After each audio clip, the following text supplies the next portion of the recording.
Haya. Abaguzi mbele.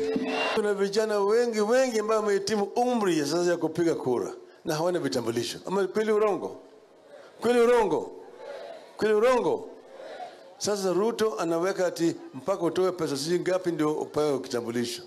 Kitambulisho ni haki yako ya kuzaliwa. Maana hiyo ndio inathibitisha hata wewe ni Mkenya. Nataka kitambulisho ipeane bure, sio? Sasa wao Ruto wameshindwa na kazi.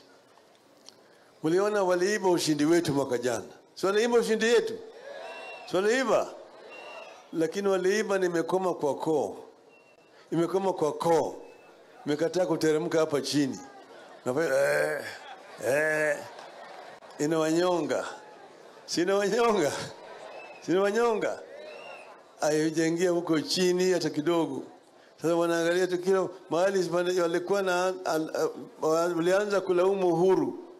Ati Uhuru amewacha hazina ambayo haina chochote. Nyungu ilikuwa ni tupu, hakuna hata mkoko. Ilikuwa ni mwaka jana. Alisema nyungu ni tupu. Sasa ni mwaka moja bado analaumu Uhuru. Mbona wewe hujapika watu hiyo ugali yako mwaka mzima? Ulikuwa unafanya nini? Si kazi imeshinda yeye. Sasa anazidi tu kutoa weka ushuru hapa, ushuru hapa, ushuru hapa. Hiyo ushuru haitafanya kazi yoyote. Hata ukiongeza ushuru ngapi, bado maana yake wale ambao hako nayo ni wezi wote. Pesa itakwenda tu kwa mfuko ya watu binafsi. Hakuna chochote. Sasa wanataka kuanza kuuza mashirika ya serikali. Juzi niliongea juu ya mambo ya mafuta. Niliongea mafuta. Nilisikia mambo ya Njeri. Simulisikia. Ati mafuta wametoa kule Arabuni na wameweka makampuni yao inaleta hapa na bei inaenda juu zaidi. Sasa wametangaza wanataka kuuza mashirika ya serikali. Moja yao ni ile shirika ya kusafirisha mafuta, Kenya Pipeline Corporation, nataka kuuza. Na National Oil Corporation.